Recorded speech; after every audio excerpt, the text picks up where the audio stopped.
Student, welcome to my YouTube channel माध्यमिक शिक्षण free tuition classes में आप सभी का स्वागत है। आपको बता दूं, इस चैनल में आपको माध्यमिक शिक्षा मंडल और राज्य शिक्षा केंद्र द्वारा प्रसारित की गई एनसीईआरटी सिलेबस पर कक्षा 8वीं, 9वीं एवं कक्षा 10वीं की गणित की बुकों का अध्ययन किया जाता है। तो आइए स्टूडेंट, आज हम स्टार्ट करते हैं मैथ्स की क्लास। तो आज की क्लास में क्या है आपके लिए, आज की जो क्लास है वह है class 10th subject maths unit 3 से दो चर वाले रैखिक समीकरण युग्म। दो चर वाले रैखिक समीकरण युग्म से हम आज आपके लिए लेकर के आए प्रश्नावली 3.4। प्रश्नावली 3.4 और आपको बता दूं कि इस पूरी की पूरी यूनिट से आपको एनुअल एग्जाम यानी कि वार्षिक परीक्षा में आपके 6 अंकों का क्वेश्चन पूछा जाएगा, जिसमें कि एक अंक के 2 क्वेश्चन होंगे यानी कि 2 न्यू टाइप होंगे। उसमें आप सही विकल्प हो सकते, खालिस्तान हो सकती है, सही जोड़ी हो सकती है या एक वाक्य में उत्तर हो सकते हैं। और उसी के साथ साथ आपको 4 अंकों का एक क्वेश्चन पूछा जाएगा। इस तरह से आपको 6 अंकों के क्वेश्चन पूछे जाएंगे इस अध्याय से। और आपको बता दूं, आज की इस प्रश्नावली को स्टार्ट करने से पहले हमने पिछली क्लासों में प्रश्नावली 3.1, प्रश्नावली 3.2 और प्रश्नावली 3.3 का अध्ययन कर चुका है। यदि आपने उन क्लासों को नहीं देखा है तो आप नीचे डिस्क्रिप्शन में उनकी लिंक डली हुई है, आप वहां से उन क्लासों का अध्ययन कर सकते हैं, उन्हें वहां देख सकते हैं। तो आइए स्टूडेंट, आज आपको बता दूं कि आज हम इस प्रश्नावली में क्या पढ़ने वाले हैं। आपने इससे पहले की प्रश्नावली में आपने देखा ग्राफिक विधि क्या होती है, उसके बाद देखा प्रश्नावली 3.3 में कि प्रतिस्थापन विधि क्या होती है। तो प्रतिस्थापन विधि क्या होती थी कि हम किसी एक चर राशि का मान निकाल करके किसी दूसरे समीकरण में उस मान को क्या करते थे, प्रतिस्थापित करते थे, यानी कि वहां मान रखते थे और इस तरह से x और y की वैल्यू निकालते थे। लेकिन अब क्या है, ये विलोपन विधि। कौन सी विधि है? विलोपन विधि। तो विलोपन विधि में क्या होता है, आपको 2 समीकरण दिए रहेंगे, 2 समीकरण दिए रहेंगे यानी एक समीकरण का युग्म दिया रहेगा। उसमें से आपको किसी एक चर राशि को माइनस करना है, उन दोनों समीकरण को घटाने के बाद वहां से क्या करना है, आपको किसी एक चर राशि को विलुप्त करना है। यही है विलोपन विधि। और वहां से फिर आपको किसी एक चर राशि की वैल्यू मिलेगी और फिर आप उस चर राशि की वैल्यू किसी दूसरे समीकरण में रखेंगे तो आपको दूसरी चर राशि की वैल्यू मिल जाएगी। तो आइए देखते हैं, हम इस विधि को समझते हैं कि कैसे हम इस विधि से हम किसी समीकरण युग्म का मान ज्ञात कर सकते हैं या किसी एक वाक्य की वैल्यू निकाल पाते हैं। तो आइए देखते हैं। तो हम इसके लिए लेते हैं, इससे पहले भी आपने देखा था ग्राफिक विधि और प्रतिस्थापन विधि। हमने कुछ एग्जांपल्स के थ्रू उन्हें पहले समझा था, उसके बाद हमने क्या किया था, एक्सरसाइज स्टार्ट की थी। आज भी हम वही सेम प्रोसेस, हम इसके लिए भी कुछ एग्जाम्पल्स लेंगे और फिर उसके बाद हम पहले इसे समझेंगे और उसके बाद स्टार्ट करेंगे हम एक्सरसाइज। तो देखते हैं, इसके लिए एक एग्जाम्पल लेते हैं हम। तो उस एग्जाम्पल में आपको एक क्वेश्चन है कि 2 व्यक्ति, और ये जो एग्जाम्पल है यह आपकी बुक में एग्जाम्पल नंबर 11 है। तो उसका क्वेश्चन है 2 व्यक्ति की आय का अनुपात। 2 व्यक्ति है, कोई मान लीजिए कोई 2 व्यक्ति है, उनकी आय का अनुपात हमें दिया हुआ है। तो आय का अनुपात क्या है, उनकी आय का अनुपात है 9:7। कितना है? 9:7। ये उनकी आय हो गई। क्या हो गई? उनकी आय हो गई। और फिर कहा गया है कि उनके खर्चों का अनुपात है 4:3। 4:3 ये क्या है? उनके खर्च है। क्या है? उनके खर्च है। तो हमें क्या बताना है कि प्रत्येक व्यक्ति की प्रति महीने में 2000 रुपए बचा लेता है। प्रत्येक व्यक्ति पर मंथ 2000 रुपए क्या करता है, बचा लेता है। ये हमारा क्वेश्चन है। तो उसके बाद हमें क्या करना है, तो उनकी मासिक आय ज्ञात कीजिए। तो क्या करना है, हमारे पास दिया हुआ है उनकी आय का अनुपात दिया है और उनका खर्च का अनुपात दिया हुआ है। और वहां कहा गया है कि वह व्यक्ति क्या करते हैं, दोनों पर मंथ इतनी आय होने के बाद, उतना खर्च करने के बाद में 2000 रुपए क्या करते हैं, बचा लेते हैं। तो आइए देखते हैं हम कि उनकी जो मासिक आय है वह कितनी है।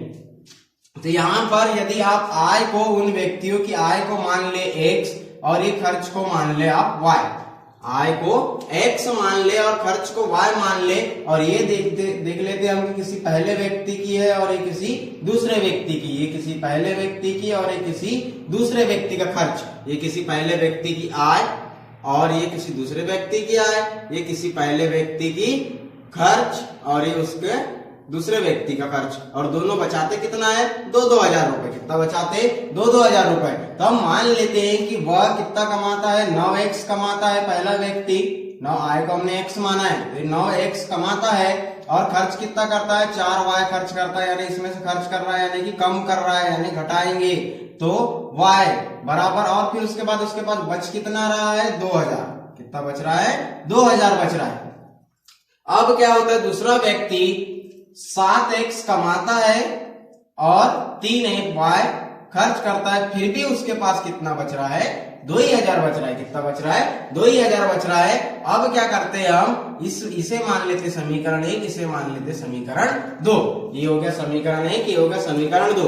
तो हम लोग क्या करते थे, इससे पहले की विधि प्रतिस्थापन विधि थी, उसमें क्या किया जाता था कि किसी एक x की वैल्यू, किसी एक समीकरण से x की वैल्यू निकालते थे और उसके बाद क्या करते थे कि हम उस x की वैल्यू को फिर किसी दूसरे समीकरण में रखते थे, वहां पे फिर हमें दूसरी चर राशि का मान मिलता था। एक चर राशि का मान मिलने के बाद हम फिर उस x की वैल्यू में उस चर राशि का मान रखते थे और फिर हम x और y की वैल्यू निकालते थे। लेकिन यहाँ पर क्या करेंगे, हम यहाँ पर सीधे सीधे हम, ये है विलोपन विधि, यहाँ पे क्या किया जाता है, इन दोनों समीकरणों में से एक दूसरे को हम घटाएंगे और किसी एक चर राशि को क्या कर देंगे, विलुप्त कर देंगे। तो आप यहाँ देख रहे हैं कि क्या कोई चर राशि विलुप्त हो सकती है? जी बिल्कुल नहीं होगी।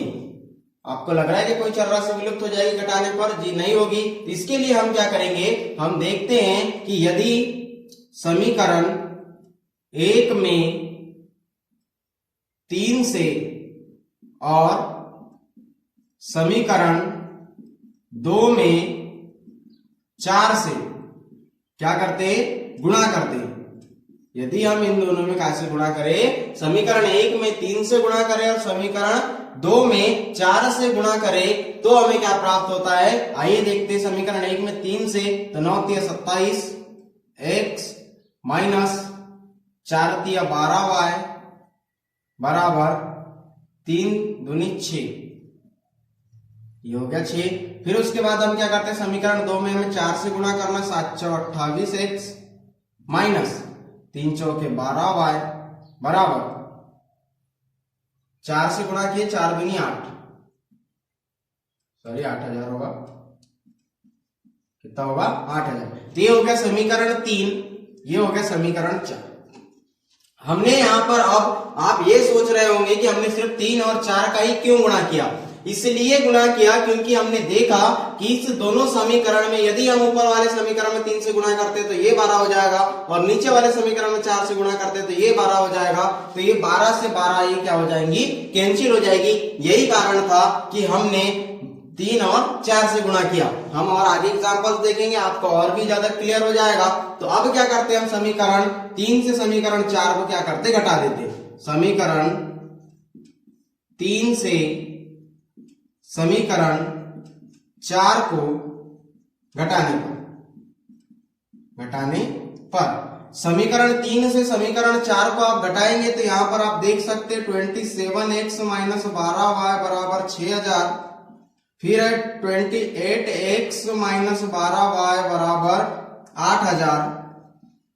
तो यहां बचेगा क्या, जब हम यहाँ इससे क्या करेंगे, इसको घटा देंगे तो ये माइनस माइनस एक प्लस हो जाएगा और ये प्लस क्या हो जाएगा, ये माइनस हो जाएगा। क्या हो जाएगा, माइनस हो जाएगा। अब आप समान चिन्ह वाली संख्या और असमान चिन्ह वाली संख्या को देखिए और यहाँ पर अब आप घटा सकते हैं आसानी से। तो आइए देखते हैं, हम घटाते हैं तो ये देखेंगे हम कि ये क्या है, असमान चिन्ह वाली संख्या, ऊपर की संख्या धनात्मक हो गई, नीचे की संख्या ऋणात्मक हो गई। क्यों हो गई, क्योंकि हम इसको घटा रहे हैं तो ऋण का चिन्ह लगेगा। घटाने के लिए ऋण का चिन्ह लगेगा। जब ऋण का चिन्ह लगेगा तो अंदर के चिन्ह क्या होंगे, बदल जाएंगे। तो जब ये बदलेंगे तो आप देख रहे हैं असमान चिन्ह वाली संख्या घटेगी, बड़ी संख्या के सामने का चिन्ह लगेगा, बड़ी संख्या के सामने माइनस, और 28 में से 27 जाएंगे तो क्या बचेगा, 1 बचेगा, यानी कि x बचेगा। फिर क्या होता है, ये प्लस माइनस 12 ये धनात्मक है, एक ऋणात्मक है, तो ये क्या हो जाएगी, कैंसिल हो जाएगी। फिर यहाँ बच गया बराबर, ये माइनस x है, इसके बराबर में अब कोई दूसरी वैल्यू आएगी असमान चिन्ह वाली संख्या, यहाँ भी घटेगी तो 8 में से 6 गया 2, यानी कि माइनस 2000, बड़ी संख्या के सामने का चिन्ह। फिर ये माइनस से माइनस कैंसिल, यानी हमें x बराबर क्या प्राप्त हो गया, 2000। कितना प्राप्त हो गया, 2000। x बराबर कितना मिल गया, 2000 मिल गया। x बराबर कितना मिल गया 2000 मिल गया। अब इसी तरह हम y की वैल्यू निकालेंगे तो अब क्या करते हैं हम x का मान इनमें से आप किसी भी एक समीकरण में रख दीजिए। क्या कीजिए, इनमें से आप किसी भी एक समीकरण में रख दीजिए।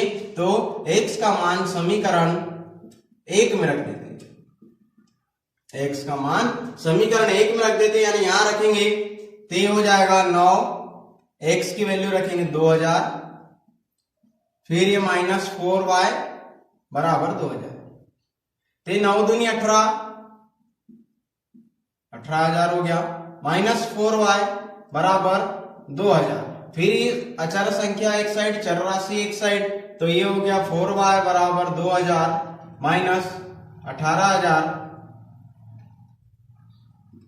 2000 माइनस 18,000, तो यहां क्या बचेगा -4y बराबर 16,000, और ये -16,000 बचेगा क्योंकि बड़ी संख्या के सामने क्या है माइनस है, तो ये माइनस से माइनस कैंसिल, तो अब क्या बच गया y बराबर 16,000 बटे 4, तो 4 × 16, तो y बराबर 4,000, कितना आ गया y बराबर 4,000 आ गया। तो अब उनकी आय क्या होगी और उनके खर्च क्या होंगे, तो हमने आय को माना था, कितना माना था 9x 7x, तो आय निकाल लेते, पहले आय निकाल लेते उनकी। तो जो पहला व्यक्ति है उसकी आय निकालेंगे हम, पहले व्यक्ति की आय कितनी 9x माने थे, तो ये 9x, तो यहाँ पे x का मान रखेंगे, तो 9 × x बराबर कितना है 2000, x बराबर 2000, तो ये कितनी हो जाएगी 18,000, कितना हो जाएगा 18,000। और फिर दूसरे व्यक्ति की आय निकालेंगे, ये कितना था 7x, तो 7x यानी 7 × 2,000 इजिकल टू 7 दूनी 14,000। अब निकालते हैं खर्च, अब क्या निकालते हैं खर्च निकालते हैं, तो पहले व्यक्ति का खर्च क्या निकलेगा, यहाँ क्या माने तो 4x, दूसरे व्यक्ति का खर्च निकलेगा 3x बराबर कितना हो जाएगा, ये सॉरी ये y होगा, खर्च को हमने y माना है, तो y होगा 4 × 4,000 इजिकल टू 4 × 16, तो ये पहले व्यक्ति का हो गया, और फिर 3 × 4,000 इजिकल टू 12,000, कितना हो गया। तो अब आप देख पा रहे होंगे कि ये पहले व्यक्ति की आय कितनी 18,000, खर्च कितना कर रहा है 16,000, तो कितना बच गया 2,000 बचा। फिर दूसरे व्यक्ति की आय 14,000, खर्च कर रहा है 12,000, तो कितना बचेगा, तो भी 2,000 ही बचेगा। यानी कि दोनों व्यक्ति इस अनुपात में क्या करते हैं, इनकम करते हैं और इन्वेस्ट करते हैं, उसके बाद भी उनके पास में जो शेष रहता है वो क्या होता है 2,000 शेष रहता है, 2,000 रुपए वह बचा लेते हैं। अब ऐसे ही हम इसी विधि का और एक एग्जाम्पल देखते हैं, इसी तरह से और भी ज्यादा हमें समझ में जाएगा। एग्जाम्पल नंबर आपकी बुक का 12, और ये होगा हमारी इस विधि के लिए सेकंड एग्जाम्पल। तो एग्जाम्पल नंबर 12 में आपको क्या दिया हुआ है, एग्जाम्पल नंबर 12 में आपको 2 इक्वेशन दी हुई है, उन्हें विलोपन विधि का प्रयोग करके निम्नलिखित समीकरण के सभी संख्या हल ज्ञात कीजिए। सभी संभव हल क्या करना है, हमें ज्ञात करना है। तो हम किस तरह से ज्ञात करेंगे, तो आइए अब हम देखते हैं कि हम इस समीकरण के, यानी आपको जो एग्जांपल नंबर 12 दिया है इसे भी विलोपन विधि से हल करना है, तो हम किस तरह से हल करेंगे। तो यहाँ पे जो इक्वेशन दी है 2x + 3y बराबर 8, आई होप आपको ये पहला एग्जाम्पल समझ में आया होगा। उसी प्रकार हम देखते हैं दूसरा एग्जाम्पल, आपको बहुत अच्छे से समझ में आ जाएगा। 2x + 3y बराबर 8, 2x + 3y बराबर 8, ये समीकरण 1 दिया हुआ है। ऐसी समीकरण 2 है 4x + 6y बराबर 7, कितना है 4x + 6y बराबर 7, ये दूसरा समीकरण। इस तरह से आपको आपकी बुक में एग्जाम्पल नंबर 12 में 2 समीकरण दिए हुए हैं, आप उन्हें किस तरह से हल करेंगे। तो आइए देखते हैं हम उन्हें किस तरह से हल करते हैं। तो यहाँ पर आप देख पा रहे हैं आपको 2 समीकरण दिए हैं, और आपने देखा कि पहले जो इसके पहले एग्जाम्पल देखे अभी हमने, उस एग्जाम्पल में आपने क्या देखा था कि हमें कोई एक चर राशि को क्या करना होता है, सबसे पहले विलुप्त करना होता है, यानी कि कोई एक चर राशि क्या हो जाए, माइनस हो जाए। तो आप दोनों समीकरण को देखिए, इसमें आपको क्या लगता है कि हम किसी समीकरण में किसी का गुणा करें या भाग करें तो कौन सी राशि वहां से विलुप्त हो सकती है। तो आप देख पा रहे होंगे, यदि हम समीकरण 1 में 2 से गुणा कर दे, यदि हम समीकरण 1 में 2 से गुणा कर दे तो क्या होगा कि यह राशि इससे कैंसिल हो जाएगी और ये भी इससे कैंसिल हो सकती है, लेकिन ये राशि एक दूसरे से कैंसिल नहीं होगी। तो हमें एक ही राशि कैंसिल करना होता है। तो आइए देखते हैं हम, 2 दूनी 4। सबसे पहले लिखते हैं समीकरण 1 में 2 से गुणा करने पर, 2 से गुणा करने पर, तो 2 से गुणा करने पर क्या होगा, 2 दूनी 4 x, 3 दूनी 6y, 8 दूनी 16, ये हो गया समीकरण 3। अब क्या करते हैं हम, समीकरण 3 से समीकरण 2 को घटाने पर, समीकरण 3 से समीकरण 2 को घटाने पर हमें क्या मिलेगा, तो आइए देखते क्या मिलेगा। 4x plus 6y equal to 16, और यहाँ भी है 4x plus 6y equal to 7। ये समीकरण 3 हो गया, ये समीकरण 4 हो गया। अब इससे क्या करेंगे, हम घटाएंगे तो ये माइनस हो जाएगा, प्लस का माइनस हो जाएगा, ये प्लस का माइनस हो जाएगा, क्या हो जाएगा, प्लस का माइनस हो जाएगा। तो अब हम यहाँ क्या देखेंगे कि ये प्लस माइनस कैंसिल, ये भी प्लस माइनस कैंसिल, यानी 0 इज इक्वल टू क्या हो जाएगा, ये 9 हो जाएगा। यहाँ से जब इसको घटाएंगे तो यहाँ कितना बचेगा, 9 बचेगा। यानी कि इसमें क्या हो गई, दोनों जो चर राशियां थी वो दोनों की दोनों चर राशियां विलुप्त हो गई। यानी कि यह जो आंसर है ये क्या है, संभव नहीं है। ये जो स्थिति आपको बोर्ड पे नजर आ रही है इस इक्वेशन के थ्रू, ये स्थिति क्या है, संभव नहीं है। अतः यह समीकरण क्या होगा, असंगत होगा, या फिर इसकी जो रेखाएं होगी वह क्या होगी, समांतर होगी या फिर संगत होगी। कैसी होगी, समांतर होगी या फिर संगत होगी, या संपाती होगी। इस रूप में समीकरण होगा। इस कारण से हमें इस समीकरण का हल प्राप्त नहीं हो रहा है। अतः आप यहां लिख सकते हैं, अतः यह स्थिति संभव नहीं है। आप यहाँ क्या लिखेंगे कि यह स्थिति संभव नहीं है। और आपने इससे पहले वाले भी क्लास में देखा था, प्रतिस्थापन विधि में भी इस तरह के आपको कुछ इक्वेशन मिले थे, और आपने वहां भी देखा था कि इस तरह से ही असंभव कुछ कंडीशन आई थी, और ये कंडीशन आपको दर्शाती है कि इस समीकरण की जो रेखाएं होगी वह समांतर या फिर संपाती रेखाएं होती है। तो अब ऐसे ही हम और एक एग्जांपल लेते हैं जो आपको और भी अच्छे से आपको यह विलोपन विधि समझ में आ जाए। तो एक और एग्जांपल, यानी कि एग्जांपल नंबर 13। तो एग्जांपल नंबर 13 क्या है, 2 अंकों की एक संख्या, 2 अंकों की एक संख्या है एवं उनके अंकों को पलटने पर बड़ी संख्या का योग। यदि 2 अंकों की कोई एक संख्या है, यदि उनके अंकों को हम पलट देते हैं तो बनी संख्या का योग कितना है, 66 है। यदि संख्या के अंकों का अंतर, यदि संख्या के अंकों का अंतर 2 हो तो संख्या ज्ञात कीजिए। संख्या ज्ञात कीजिए कि ऐसी कितनी संख्याएं हो सकती है, ऐसी कितनी संख्या हो सकती है। तो आपको यहाँ पर क्या दिया हुआ है, 2 संख्याएं, क्या दी हुई है, 2 संख्याएं। तो हम सबसे पहले यहाँ उस एग्जाम्पल का सॉल्यूशन स्टार्ट करते हैं। तो यहाँ मान लेते हैं कि माना कि वह संख्याएं x और y, x और y है। तो यहाँ क्या कहता है कि संख्याओं को पलटने पर, संख्याओं को पलटने पर बनी संख्या का योग, संख्याओं को यदि हम पलट देते हैं तो उस समय उस बनी संख्या का योग कितना होता है, 66 होता है। यानी कि जो संख्या है, सबसे पहली जो संख्या होगी वह क्या होगी, एक्स वाई, और जो एक्स वाई होगी ये इस तरह से होगी, एक्स प्लस वाई इस रूप में होगी यह संख्या, क्योंकि चर राशि है। और आपको पता है कि ये इकाई का अंक है तो 1 और दहाई का अंक है तो ये क्या होगा, 10 होगा। अब यदि इनको पलट दिया जाए, यदि इनको पलटा दिया जाए कि इकाई के अंकों को दहाई में और दहाई के अंकों को इकाई में लाएंगे तो ये जो y होगा ये दहाई में आ जाएगा और x का होगा इकाई में आ जाएगा, यानी ये हो जाएगा 10। यदि इन दोनों को क्या करते हैं, हम फिर जोड़ देते हैं, क्या करते हैं, जोड़ देते हैं, तो इनका योग क्या हो जाता है, 66 हो जाता है। यही वह कह रहा है कि यदि हमने क्या संख्या माने है, x और y माने, आपको पता है कोई भी 2 संख्या किस तरह से होती है, इस तरह से होती है 24। इसका इकाई का अंक कितना है, 4, इसका जो है दहाई का अंक कितना है 2 है, तो दहाई का अंक है इसमें 10 से गुणा करेंगे और जब इसको जोड़ेंगे तो 2 दायम 20 धन 4 कितना हो गया ये 24 हो गया।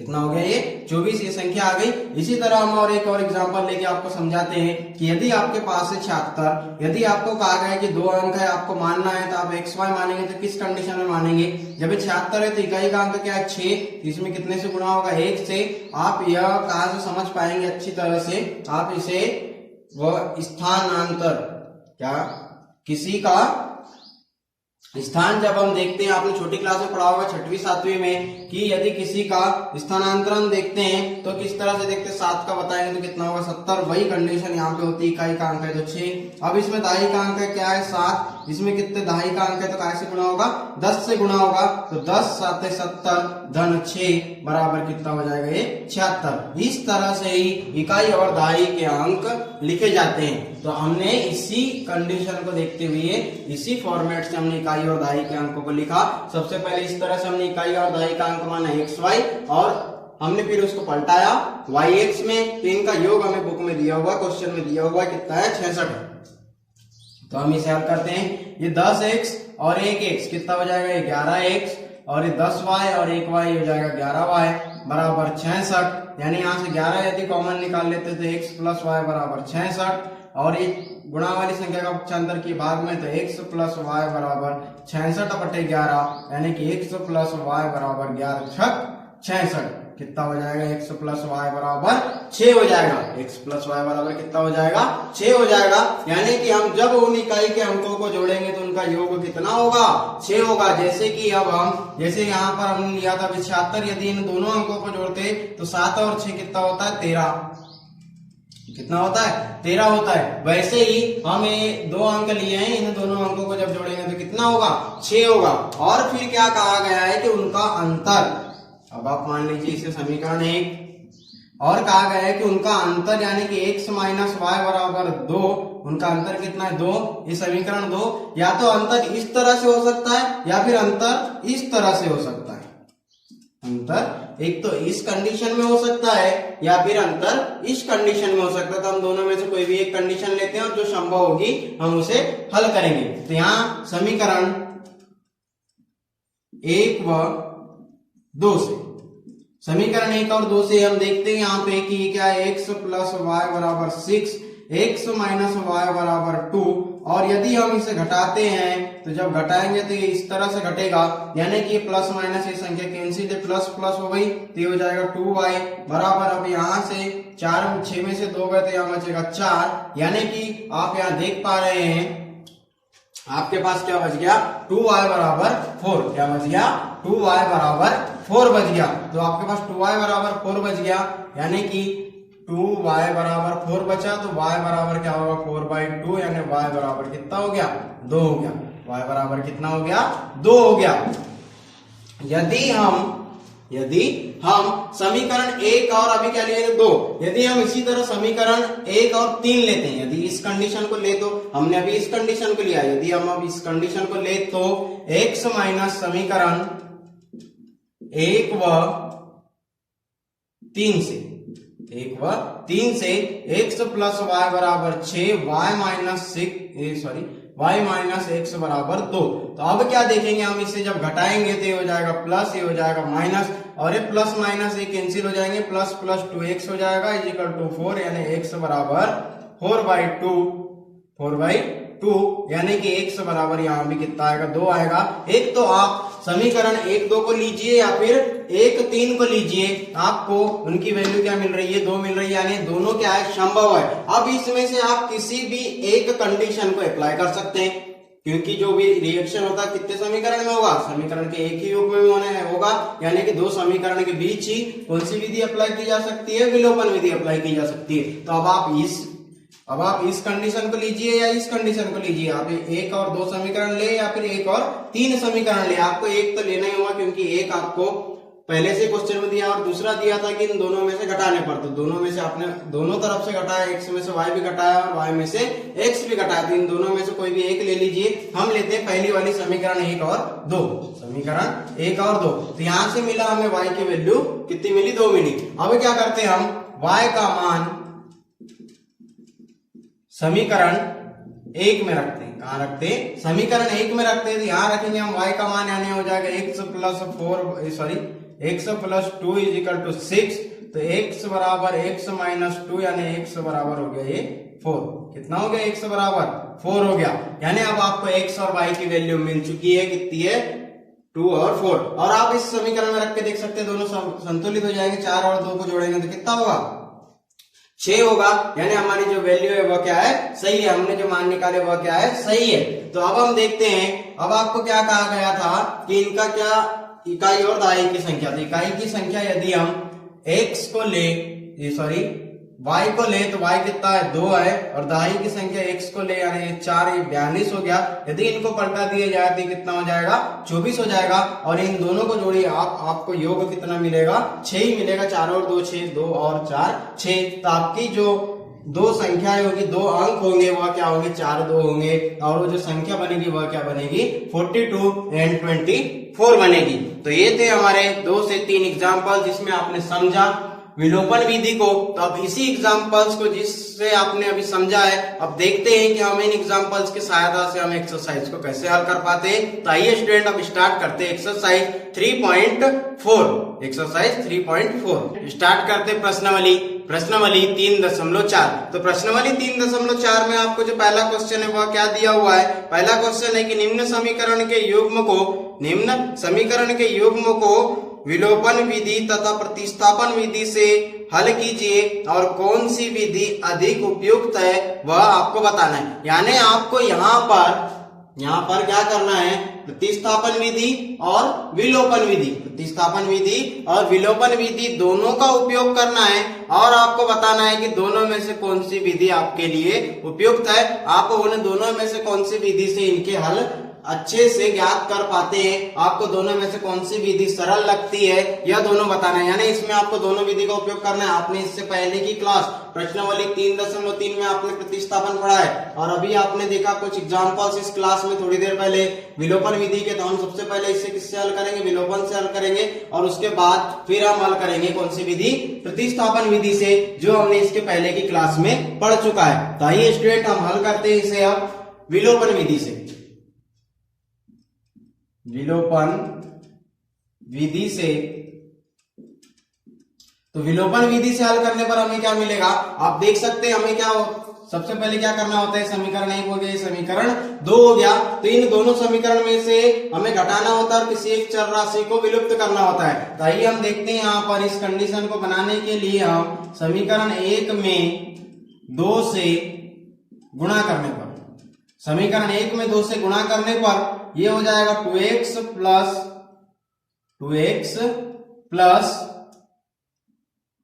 2y is equal to 10। ये बन गया हमारा समीकरण 3। अब क्या करते हैं? समीकरण 3 से समीकरण 2 को घटाने पर हम क्या पाते देखते हैं। समीकरण 3 से समीकरण 2 को घटाते हैं तो क्या मिलेगा? ये हो जाएगा 2x plus 2y is equal to 10। फिर ये हो जाएगा 2x minus 3y is equal to 4।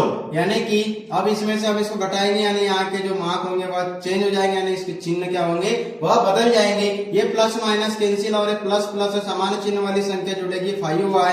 और इसमें से जब ये संख्या क्या होगी? घटेगी, तो यहाँ कितना बचेगा? 6 बचेगा। और y बराबर कितना हो गया? 6/5। कितना हो गया? 6/5 हो गया। अब ये y का मान आप किसी एक समीकरण में रखिए। तो y का मान आप यहां देखेंगे, y का मान समीकरण 1 में रखते हैं। y का मान समीकरण 1 में रखने पर तो x प्लस y बराबर क्या है? 6/5 बराबर 5। कितना है? 5। तो अब इस संख्या का हम इधर पक्षांतर करेंगे तो x बराबर 5 ऋण 6/5 हो जाएगा। क्या हो जाएगा? 5 ऋण 6/5 हो जाएगा। या फिर आपको इस तरह से पक्षांतर नहीं करना है तो आप इससे और दूसरी विधि से हल कर सकते हैं। कुछ इस तरह से आप देखेंगे कि ये दोनों संख्या को क्या करना है, जोड़ना है। और इस संख्या में हर में संख्या, इसमें भी हम हर में 1 मान लेते हैं। इन दोनों का लघुत्तम कितना होगा? 5 होगा। तो अब 5 का 5 ते हो जाएगा 5x धन 6 बराबर 5। इस तरह से भी आप हल कर सकते हैं। तो ये हो गया 5। फिर आप देखेंगे कि ये कितना हो जाएगा पचम, ये भाग वाली संख्या का गुणा इधर पक्षांतर होगा गुणा में, यानी कि 5x plus 6 is equal to 5 into 5, यानी 5x plus 6 is equal to 25। 5x is equal to 25 minus 6, तो 5x इज इक्वल टू 19। तो x इज इक्वल टू 19 गुणा वाली संख्या का पक्षांतर भाग में, यानी कि कितना है? 5 है। तो ये कितना आ गया? x का मान 19/5 और इसमें कितना है? y का मान 6/5। अब यदि हम इसी क्वेश्चन को, इसी समीकरण को हम किससे हल करते? प्रतिस्थापन से। कैसे हल करते? प्रतिस्थापन विधि से। प्रतिस्थापन विधि से तो हम देखते हैं कि क्या यह प्रतिस्थापन विधि से इस तरह की वैल्यू आती है या नहीं। तो हम प्रतिस्थापन विधि के लिए लेते हैं सबसे पहले समीकरण 1। समीकरण 1 से समीकरण यही रहेगा। आपको क्वेश्चन में कहा है 2 विधि से हल करना, विलोपन और दूसरी प्रतिस्थापन। समीकरण यही रहेंगे सेम। तो यहाँ पर देखते पहले समीकरण से लेते तो क्या है? x बराबर कितना हो जाएगा? ये 5 माइनस वाई। x बराबर कितना हो जाएगा? 5 माइनस वाई। ये हो गया आपका समीकरण नंबर 3। क्या हो गया? ये आपका समीकरण नंबर 3 हो गया। यहां से हमने लिया समीकरण 1, यही समीकरण यहां से हमने y का इधर पक्षांतर किया तो माइनस y हो गया। तो अब क्या होता है? यहां देखते समीकरण 3 से x का मान समीकरण 2 में रखने को, समीकरण 2 में रखते हैं। तो देखते हैं हम कि किस तरह से हमें हल प्राप्त होते हैं। तो यहाँ पे x का मान रखेंगे, यानी 2 हो गया। अब क्या x का मान कितना है? 5 माइनस वाई। फिर क्या है? Minus 3y is equal to 4। Is equal to कितना है? 4 है। यानी कि 5 दूनी 10 माइनस 2y माइनस 3y बराबर 4। बराबर कितना हो गया? 4। समान चिन्ह वाली संख्या जुड़ेगी, यानी माइनस 5y बराबर 4 माइनस 10। तो माइनस 5y बराबर, यहाँ क्या होगा? आप देखिए समान असमान चिन्ह वाली संख्या घटेगी, बड़ी संख्या के सामने का चिन्ह लगेगा। तो y बराबर माइनस 6/-5, माइनस से माइनस कैंसिल। तो y की वैल्यू क्या मिल गई हमें? 6/5 मिल गई। कितनी मिल गई? y की वैल्यू मिली 6/5। कितनी मिली? 6/5। और आप देख पा रहे होंगे कि हमें विलोपन विधि से भी y का मान 6/5 ही प्राप्त हुआ था और प्रतिस्थापन से भी y का मान कितना मिला है? हमें 6/5 ही मिला है। अब ऐसे ही हम y का मान समीकरण 3 में रखते हैं। y का मान समीकरण 3 में रखेंगे। समीकरण 3 में रखेंगे आप y का मान, तो यहां पर क्या मिलेगा? x बराबर 5 माइनस 6/5। तो ये x बराबर हो जाएगा, x बराबर, ये इसके हर में कोई नहीं है मतलब 1 लिख लीजिए। यहां से आप लेंगे लघुत्तम, यहाँ क्या लेंगे अब? लघुत्तम। और यहाँ जब आप लघुत्तम लेंगे तो 5 का 5 पचम 25 माइनस 5 का 5 और ये 25 माइनस कितना हो जाएगा? ये 5 का 5 6 का 6। तो x बराबर कितना हो जाएगा? 25 में से 6 गए 19/5। कितना हो जाएगा? 19/5 हो जाएगा। तो आपने देखा कि प्रतिस्थापन विधि और विलोपन विधि दोनों से ही इस समीकरण के जो मान है दोनों में समान है। x की वैल्यू और y की वैल्यू दोनों आप देख सकते हैं कितनी है? x बराबर 6/5 और y बराबर 19/5। तो यही है समीकरण। आप किसी भी विधि से हल कीजिए, आपको समीकरण के वही मान मिलेंगे। आप ग्राफिक विधि से हल कीजिए, x का मान रखिए 19/5 तो आपको y का मान मिलेगा 6/5। इस तरह से आप ग्राफिक विधि में भी हल करेंगे तो आपको इसी तरह की वैल्यू मिलेगी। अब ऐसे ही देखते हैं इसी का सेकंड क्वेश्चन, इसी का प्रश्न क्रमांक 1 का सेकंड क्वेश्चन देखते हैं कि सेकंड क्वेश्चन में हमें किस तरह का समीकरण दिया हुआ है, कौन सा समीकरण का युग्म दिया हुआ है। तो आइए देखते हैं। ध्यान दिया हुआ है 3x + 4y बराबर 10। पहला समीकरण दिया हुआ है 3x + 4y बराबर 10। 3x + 4y बराबर 10 है समीकरण 1। अब ऐसे दूसरा दिया हुआ है 2x - 2y बराबर 2। 2x माइनस 2y बराबर 2, ये दिया हुआ है समीकरण नंबर 2। तो हम इसे क्या करते हैं, आपको दो विधि से हल करने के लिए कहा है, तो हम इसे दो विधि से हल करेंगे। और दो विधि से हल करने के लिए हम सबसे पहले विलोपन विधि का उपयोग करेंगे। तो विलोपन विधि का उपयोग करने पर हमें एक्स वाई की क्या वैल्यू मिलती है देखते हैं। तो विलोपन विधि का हम उपयोग करेंगे सबसे पहले, तो उसमें क्या करना होता है, एक किसी चर राशि को विलुप्त करना होता है। तो उसके लिए हमें यहाँ क्या करना होगा, तो आइए देखते हैं उसके लिए हमें क्या करना होगा। यदि हम आप देख पा रहे होंगे कि समीकरण 2 में यदि 2 से गुणा कर देते कितना हो जाएगा, 4 हो जाएगा। लेकिन जब हम इसे घटाएंगे तो आप देखेंगे कि यहाँ पर क्या हो जाएगा, माइनस का प्लस हो जाएगा और ये दोनों संख्या क्या हो जाएगी, जुड़ जाएगी। हमें क्या करना होता है कि संख्या को क्या करना होता है, विलुप्त करना होता है। इसीलिए समीकरण 1 में 2 से व समीकरण 2 में 3 से गुणा करने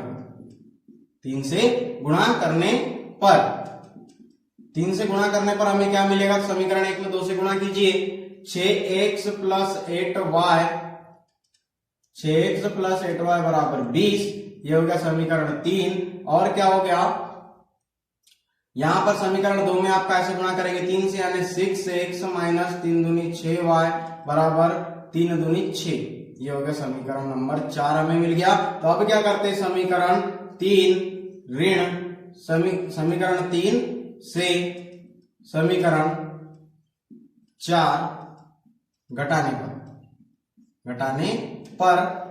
पर हमें क्या मिलेगा, ये देखते हैं हमें क्या मिलेगा। तो ये हो जाएगा 6x प्लस 8y बराबर 20, ये हो जाएगा 6x माइनस 6y बराबर 6। तो अब यहाँ क्या होंगे, इनके चिन्ह बदल जाएंगे, घटाने में माइनस हो जाएगा, ये प्लस हो जाएगा, ये माइनस हो जाएगा। तो ये जब चिन्ह बदल गए थे, प्लस माइनस ये संख्या हो गई कैंसिल, ये प्लस 8 और 6 14y बराबर, यहाँ पर क्या बचा, 20 में से 6 गए तो 14, यानी कि y बराबर 14/14, यानी y बराबर आपके पास आ गया 1। क्या आ गया, y बराबर 1 आ गया। तो अब आप क्या कीजिए, ये y का मान समीकरण 1 में रखिए, आपको x की वैल्यू मिल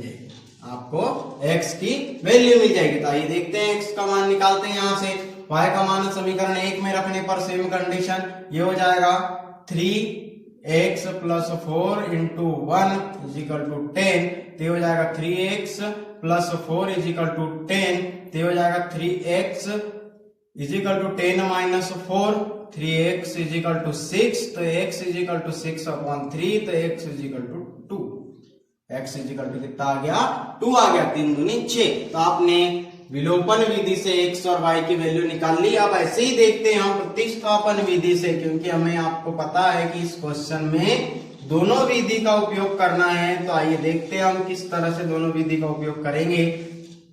अभी आपने क्या निकाला, x की वैल्यू 2 और y की वैल्यू 1, x की वैल्यू 2 और y की वैल्यू 1। अब ऐसी प्रतिस्थापन विधि से यहां लेते हैं समीकरण 1 से, तो समीकरण 1 से यहां लेंगे, तो यहां पर 1 से हम किसकी वैल्यू निकाल सकते हैं, हम देखते हैं यहां पर x की वैल्यू निकाल के, तो हो जाएगा 3x बराबर 10 माइनस 4y, तो हो जाएगा x बराबर 10 माइनस 4y अपॉन 3। x का मान हमने निकाल लिया, ये समीकरण बन गया 3। तो समीकरण 3 से x का मान समीकरण 1 में रखने पर, समीकरण 3 से x का मान हम समीकरण 2 में रखते हैं, ये 1 से ही बना है, तो समीकरण 2 में रखते हैं। तो समीकरण 2 में रखने पर क्या मिलेगा, हमें x की वैल्यू रखना है, तो हो जाएगा 2, ये 10 माइनस 4y अपॉन 3, फिर माइनस 2y बराबर 2, बराबर कितना मिला, 2। तो बराबर 2 है, यानी कि अब हम क्या करेंगे, इसका अंदर गुणा करेंगे, संख्या कट नहीं रही है, अंदर गुणा करेंगे, 10 दूनी 20 माइनस 8y माइनस 2y बराबर 2, माइनस 2y बराबर 2 बटे में है 3। अब क्या करेंगे, हम इससे इसको घटाएंगे, तो जब इसको घटाएंगे तो इसके हर में हम लिखेंगे 1, और जब हम इसके हर में 1 लिखेंगे तो क्या होगा, 3 से 3 कैंसिल, यानी कि 20 minus 8y minus 2y, 2y क्यों होगा, यहां से जब 3 का 3 तो 3 दूनी 6y हो जाएगा बराबर 2, बराबर 2। अब एक भाग वाली संख्या का पक्षांतर गुणा में, यानी कि 20 माइनस 8y माइनस 6y बराबर 3 दूनी 6। अब समान चिन्ह वाली संख्या जुड़ेगी 14y, बड़ी संख्या का चिन्ह लगेगा 6 माइनस 20, तो ये कितना हो जाएगा माइनस 14y बराबर माइनस 14। ये माइनस से माइनस कैंसिल, तो y बराबर क्या हो गया 1। y बराबर क्या हो जाएगा 1 होगा। कैसे होगा ये 14/14, तो ये हो जाएगा y बराबर 1 हो जाएगा।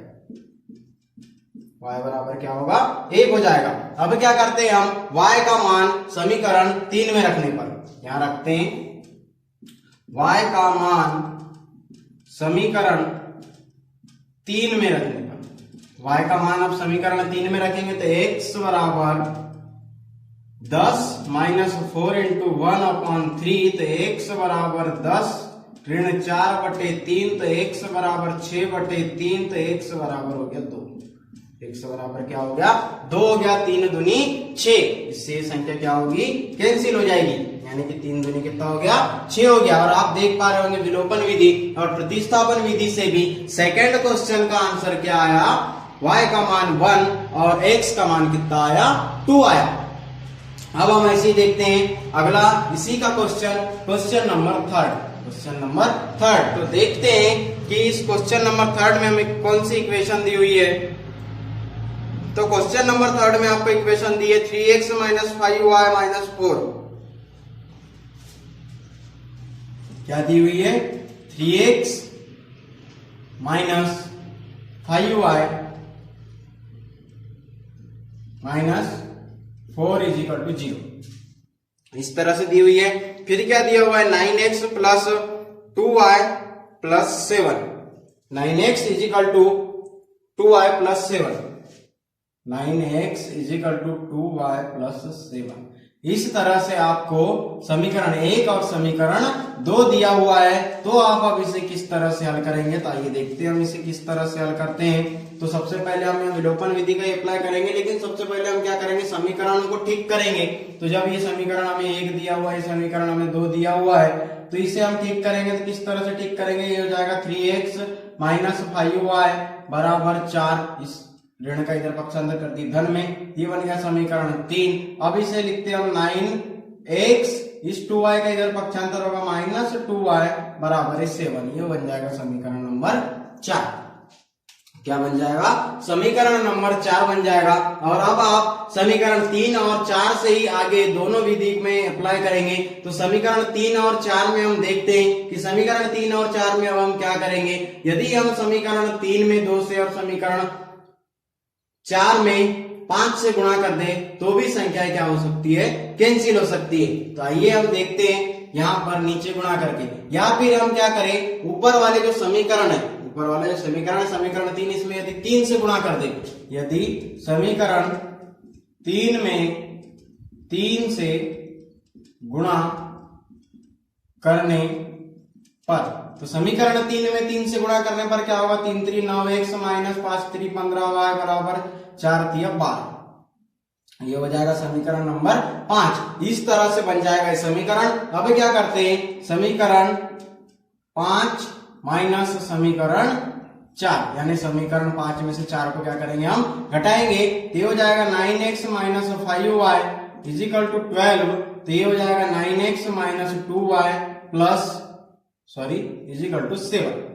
तो जब आप इसे घटाएंगे तो ये हो जाएगा माइनस, ये हो जाएगा प्लस, ये हो जाएगा माइनस, ये क्या हो जाएगा प्लस और ये हो जाएगा माइनस। तब यहाँ क्या बचेगा देखिए, अब प्लस माइनस ये संख्या हो गई कैंसिल, और जब ये संख्या कैंसिल हो जाएगी तो प्लस माइनस है, ये असमान चिन्ह वाली संख्या घटेगी, 5 में से 2 गया, 3 बचा, बड़ी संख्या के सामने का 3 चिन्ह लगेगा माइनस का, और 12 में से 7 जाएंगे, 12 में से 7 जाएंगे तो क्या बचेगा आपके पास 7 और 5 क्या होता है 12 होता है, यहाँ क्या बचेगा 5 बचेगा। यानी कि y की वैल्यू क्या हो जाएगी, y बराबर आपके पास आ जाएगा 5/3, और माइनस है तो यहाँ लगेगा माइनस, यानी y की वैल्यू कितनी आ गई आपके पास माइनस 5/3। ऐसे ही अब हम इसके आगे हल करेंगे, यानी कि y का मान समीकरण 1 में रखेंगे। y का मान क्या करेंगे हम समीकरण 1 में रखेंगे तो हमें क्या मिलेगा x का मान मिलेगा, क्या मिलेगा x का मान मिलेगा, सॉरी बाय मिस्टेक यहाँ 15 होगा और यहाँ 13 होगा, देख सकते हैं कितना 15, हमने 5 लिखा था, ये कितना हो जाएगा 15, तो ये कितना हो जाएगा 13 हो जाएगा। तो आप देखते हैं y का मान समीकरण एक में ना रखते हुए हम किसी दूसरे समीकरण में रखेंगे, जो हमने नया समीकरण बनाया है। तो वह समीकरण कौन सा है? 3। तो यहाँ रखते समीकरण 3 में। क्या करते हैं? समीकरण 3 में रखते हैं। तो क्या होगा? तो समीकरण 3 में हम y का मान रखेंगे, तो यहाँ रखिए y का मान हो जाएगा 3x माइनस 5, y की वैल्यू रखिए माइनस 5/13 इजिकल टू कितना है? 4। इजिकल टू कितना है? 4 है। तब अब हमें क्या मिलेगा? 3x माइनस 25 और ये माइनस माइनस प्लस, तो हो जाएगा 25/13 बराबर 4। अब इन दोनों को जोड़ेंगे तो 13×3 = 39। हम 13 लघुत्तम लेंगे, 13×3 = 39 x प्लस 25/13/4, तो हो जाएगा 39x प्लस 25, 13×4 = 52। 13 कितना हो जाएगा? 52 हो जाएगा। और 39x बराबर 52 ऋण 25, 39x बराबर हो जाएगा, यहां घटाएंगे तो बचेगा 27, यानी x बराबर 27/39। अब इसे 3 से काट दीजिए, 9×3 = 27, 13×3 = 39, 9×3 = 27, 13×3 = 39। तो आपको जो x की वैल्यू मिली वह क्या मिली? 9/13। कितनी मिली? 9/13 मिली। तो हमने यहाँ से x और y की वैल्यू निकाली। x की वैल्यू 9/13, y की वैल्यू कितनी निकाली? -5/13। तो अब देखते हैं क्या हम प्रतिस्थापन विधि से भी इसी तरह के मान निकाल पाते हैं या नहीं। तो आइए देखते हैं अब हम इस इक्वेशन में भी प्रतिस्थापन विधि को अप्लाई करके। तो जो प्रतिस्थापन विधि है हम उसमें क्या करते हैं? x और y की वैल्यू निकाल के दूसरे समीकरण में रखते हैं। तो हम यहां से ऊपर वाले जो समीकरण है इसी में से लेते हैं समीकरण 2 से। समीकरण 2 से हम सरलता से किसी एक चर राशि की वैल्यू निकाल सकते हैं। यानी ये क्या है? 9x = 2y + 7। तो इसे जब x बराबर क्या लिख सकते हैं हम? 2y + 7/9। क्या लिख सकते हैं? 2y + 7/9। ये हो गया समीकरण नंबर 6। आपने देखा ये समीकरण 1 2 3 4 5 तक आ गए थे हम। तो ये कितना हो जाएगा? 6। अब क्या करते हैं? समीकरण 6 से y का मान समीकरण 2 में रखते हैं।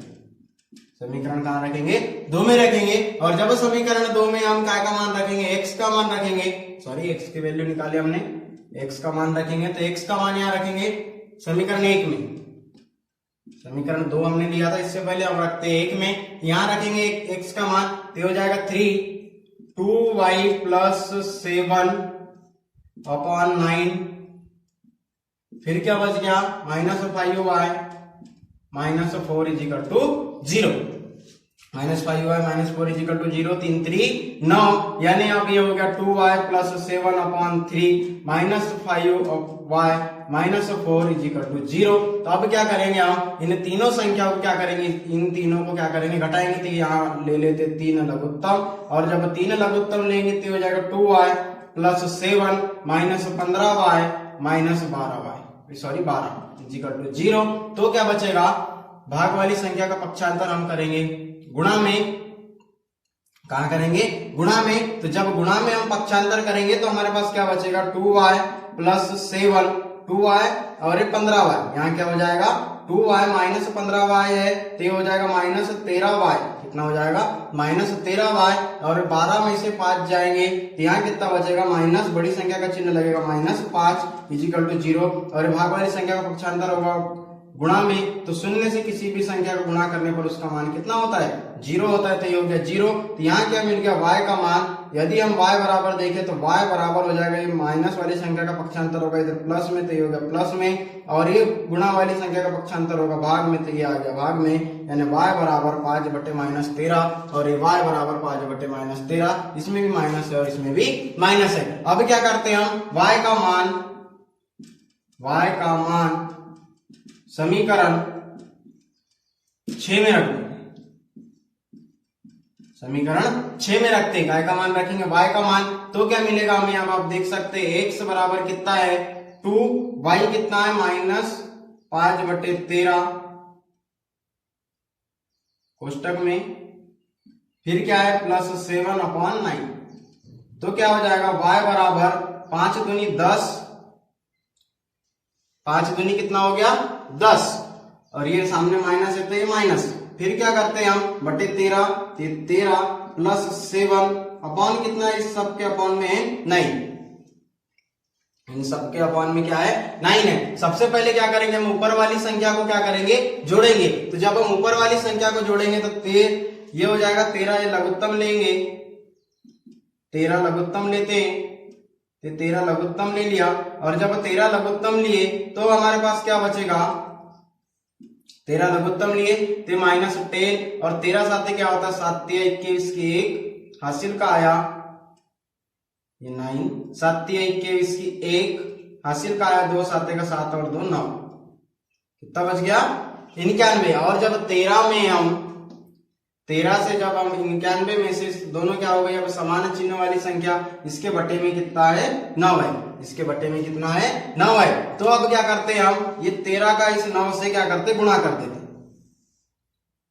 13 का 9 से क्या करते, गुणा कर देते। जब 13 का 9 से गुणा करेंगे तो ये हो जाएगा -101, -101 हो जाएगा। और जब 13 का हम 9 से गुणा करेंगे तो 9 × 27 के साथ हासिल का आया 2, 9 का 9 और 2 11, ये कितना आ गया 117 आ गया, कितना आ गया 117 आ गया। और जब हम इसे काटेंगे तो हमें x की वैल्यू क्या मिलेगी, क्या है 3 से कटेगा, 3 3 9, यहाँ कितना बचा 1 बचा, ये भी नहीं कट रहा है। तो और किससे कटेगा ये, आप 17 को काटिए सबसे पहले 13 बार, यानी कि 7 का 7, यहाँ कितना बचा 7 और 4, यहाँ बचा 4, ये भी नहीं कटेगा। तो क्या 3 से कटेगा, 9 से कटेगा, 9 का 9, फिर 2 बचा, 9 × 27, 9 का 9,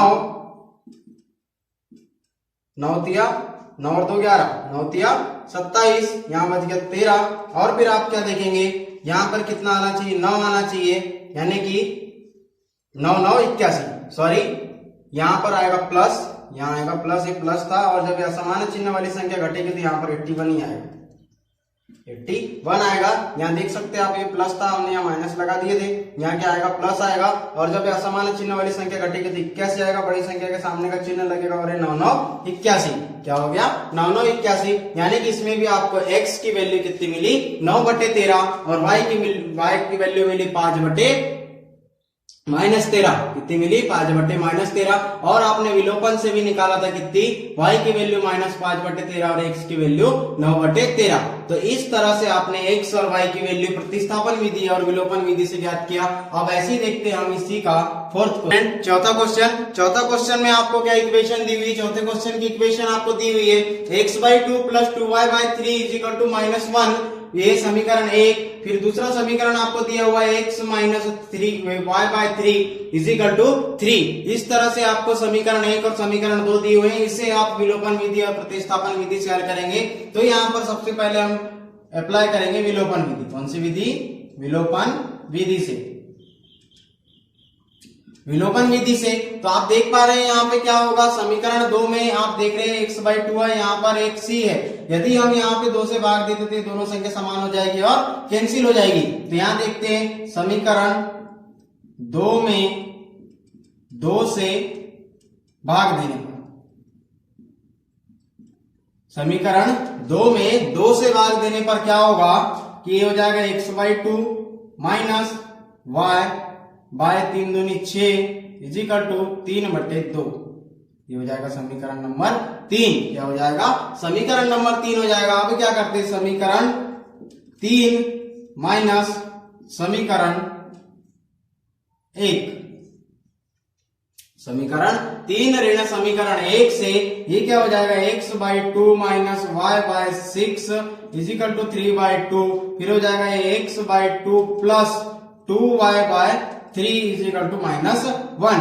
तो यहाँ क्या होगा, अब चिन्ह बदल जाएंगे, ये हो जाएगा माइनस, ये हो जाएगा माइनस, और ये हो जाएगा प्लस, ये हो जाएगा माइनस, ये भी माइनस, और ये भी, ये हो जाएगा माइनस का प्लस। ये समान चिन्ह वाली संख्या कैंसिल। अब क्या करेंगे, समान चिन्ह आप इसे जोड़ेंगे, तो अब जब आप इसे जोड़ेंगे तो ये y/6 माइनस 2y/3 इस तरह से आपको दी हुई है। यहाँ सामने माइनस लगा है, तो यहाँ आप 6 लघुत्तम लेंगे तो इसका 6 लघुत्तम आ गया, तो ये -y। और फिर क्या बच गया, यहाँ पर आप देखेंगे 3 दूनी 6, 2 दूनी 4, तो ये कितना बच गया माइनस, यहाँ क्या बच गया दो दूनी 4 वाई, कितना बचा 2 दूनी 4 वाई, तो हो गया -5 वाई बटे 6। कितना बच गया -5 वाई बटे 6। तो यहाँ पे कितना आएगा -5 वाई बटे 6 बराबर। तो बराबर में क्या आएगा, बराबर में आप देखेंगे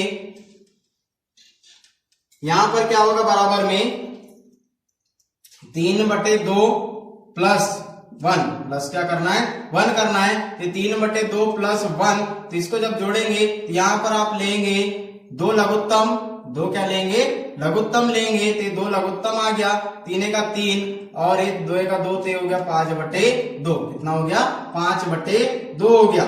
ये इस तरह से आपने एक वैल्यू निकाली। अब यहाँ पर यदि आप y का मान निकालेंगे, यहाँ क्या करेंगे आप y की वैल्यू निकालेंगे, तो y की वैल्यू जब निकालेंगे तो क्या होगा, आप देखेंगे कि इस तरफ जो संख्या ये कितनी है 5/2 है।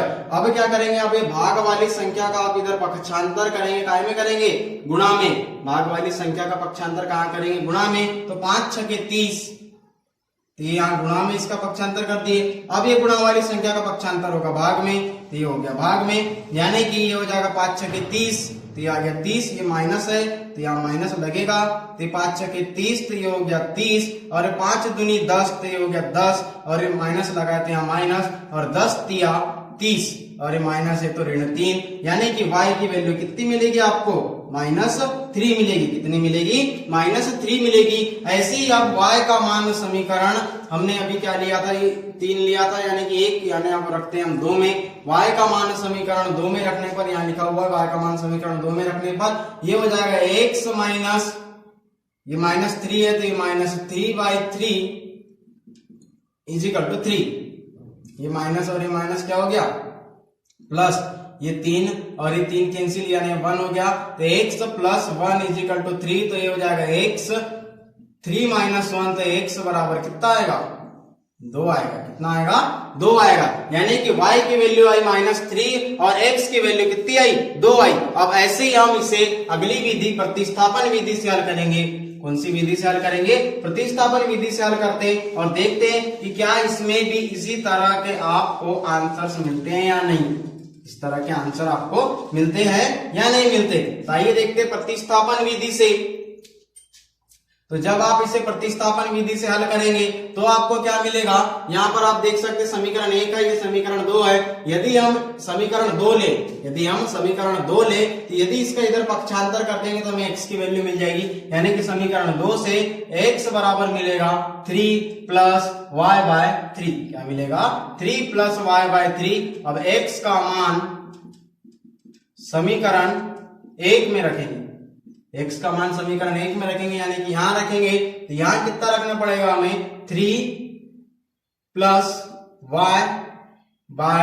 y/3, इसके पूरे के बटे में 2, इस पूरे के बटे में क्या रखेंगे 2 रखेंगे, और फिर क्या है +2y + 3/3 = -1। इस तरह से सबसे पहले आप ये ऊपर वाली संख्या को हल करेंगे। आप इस ऊपर वाली संख्या को यहां भी हल कर सकते हैं कुछ इस तरह से, इसके बराबर में यहाँ 3 लघुत्तम लेंगे तो 3 लघुत्तम आ जाएगा, 3 3 9 + y, 3 3 9 + y, और यहाँ पर अब जब आप x की वैल्यू रखेंगे तो आप इस तरह से रख सकते हैं 9 + y/3, 9 + y/3, इस तरह से आप इसकी वैल्यू रख सकते हैं। और जब आप इसे हल करेंगे आगे, यानी कि x बराबर इसके बराबर आप जब हल करेंगे तो ये हो जाएगा 9 + y/6 + 2y/3 = -1। और यहाँ आप 6 को क्या लेंगे लघुत्तम लेंगे, तो 6 लघुत्तम हो गया आपका। और जब आपने 6 लघुत्तम लिया तो यहाँ पर क्या देखेंगे 6 का 6 यानी 9 + y, और 3 दूनी 6 तो 2 दूनी 4, y बराबर -1, और ये ऋण भाग वाली संख्या का पक्षांतर कहाँ होगा गुणा में होगा, यानी कि y 9 + y + 4y = कितना हो जाएगा ये -6। कितना हो जाएगा -6 हो जाएगा। और यहाँ क्या बच गया 5y, 4 और 1 5y, ऋण 6 और ये ऋण 3, तो ये ऋण 9, तो ये हो जाएगा 5y बराबर 9 और 6, समान चिन्ह वाली संख्या 9 और 6 15, 9 और 6 15, बटे यहाँ क्या हो जाएगा 5, 15/5 और ये समान चिन्ह वाली संख्या तो यहाँ क्या लगेगा माइनस, ये गुणा वाली संख्या का पक्षांतर इधर हो गया तो y का मान आ गया -3। y का मान कितना आ गया -3 आ गया। 5 3 15 माइनस लगाए थे, माइनस हमने लगा दी। अब क्या करते हैं हम y का मान, इसे आपको इस समीकरण का नाम दे दीजिए 1 2 3, इसे दे दीजिए 4। तो यहाँ पे समीकरण y का मान समीकरण 4 में, y का मान समीकरण 4 में रखेंगे तो हमें क्या मिलेगा, x की वैल्यू मिलेगी यानी x बराबर 9 प्लस 4/3, 9 प्लस या -3 है, y की वैल्यू ये -3 तो हो जाएगा x बराबर 9 -3/3।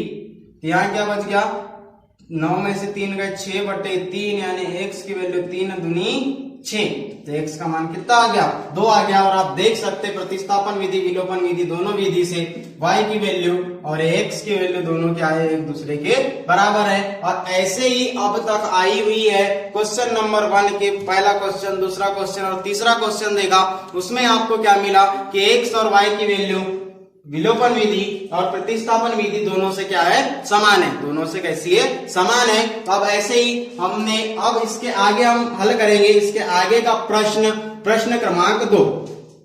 कौन सा प्रश्न हल करेंगे, प्रश्न क्रमांक 2। तो देखते हैं आपको प्रश्न क्रमांक 2 में क्या दिया हुआ है, क्या करना है, कौन सी विधि का उपयोग करना है और आप किस तरह से उस विधि का उपयोग करेंगे। आपने देखा था कि प्रश्न वाली 3.3 में आपने सिर्फ और सिर्फ प्रतिस्थापन विधि को पढ़ा था, लेकिन आपने क्या देखा कि 3.4 में आपने प्रतिस्थापन विधि और विलोपन विधि दोनों विधि का उपयोग किया।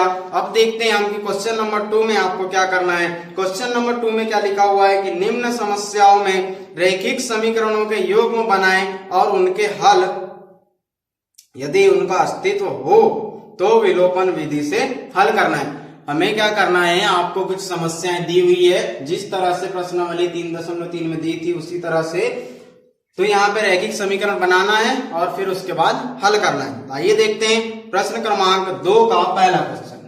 प्रश्न क्रमांक 2 का क्वेश्चन नंबर फर्स्ट, प्रश्न क्रमांक 2 का पहला क्वेश्चन क्या है, यदि हम अंश में 1 जोड़ दे तथा हर में से 1 घटा दे तो भिन्न 1 में बदल जाती है। यदि हर में से 1 जोड़ दे तो यह 1/2 हो जाती है, तो वह भिन्न क्या होगी। आपको बताना है, आपको समस्या दी हुई है कि कहां से 1 घटाना है, कहां से 1 जोड़ना है, तो और उसके बाद आपको देखना है कि कितना हो जाता है, वो भी दिया हुआ है। तो हम यहाँ क्या करते हैं, पहले का सॉल्यूशन स्टार्ट करेंगे। तो यहाँ लिखेंगे माना कि आपको इसे अब हल करना है सिर्फ और सिर्फ विलोपन विधि से। तो माना कि अंश बटे हर क्या होंगे, x और y होंगे। क्या होते हैं, अंश बटे हर यानी x बटे y, यानी अंश बराबर x और हर बराबर y होता है। तो हमें क्या कहा गया है, पहली समस्या पहली स्थिति क्या कहा है कि अंश में 1 जोड़ दो और हर से 1 घटा दो तो 1 हो जाता है। अंश में 1 जोड़ दो, x प्लस 1 और ये हो जाएगा y minus 1 is equal to कितना होता है, बोल रहा है 1 होता है। फिर क्या बोलता है, यदि हर में 1 जोड़ दे दो 1/2 हो जाती है। हर में 1 जोड़ने पर यानी y plus 1 is equal to कितनी हो जाती है, 1/2 हो जाती है। तो 1/2 हो गया। अब हम क्या करते हैं, इसे आगे हल करते हैं। तो इसे जब आगे हल करेंगे तो आप देखेंगे भाग वाली संख्या का पक्षांतर गुणा में, यानी ये हो जाएगा x plus 1 is equal to y minus 1, यानी ये क्या हो जाएगा अब x minus y is equal to -1 यानी x minus y is equal to -2। ये हमारा मिल गया समीकरण 1। क्या मिल गया, समीकरण 1। अब इसे इसी तरह से हल करेंगे तो ये क्या होगा, भाग वाली संख्या का पक्षांतर गुणा में, भाग वाली संख्या का पक्षांतर गुणा में। तो इसका जब इससे गुणा होगा तो ये हो जाएगा 2x, ये क्या होगा 2x। और जब ये 2x हो जाएगा तो ये क्या होगा बराबर y प्लस 1, तो ये हो जाएगा 2x minus y plus is equal to 1 is equal to क्या होगा 1 होगा। ये समीकरण हो गया 2। समीकरण क्या हो गया 2 हो गया। और अब आप देख पा रहे होंगे समीकरण 1 और 2 में x minus y is equal to -2 और 2x माइनस वाई बराबर 1।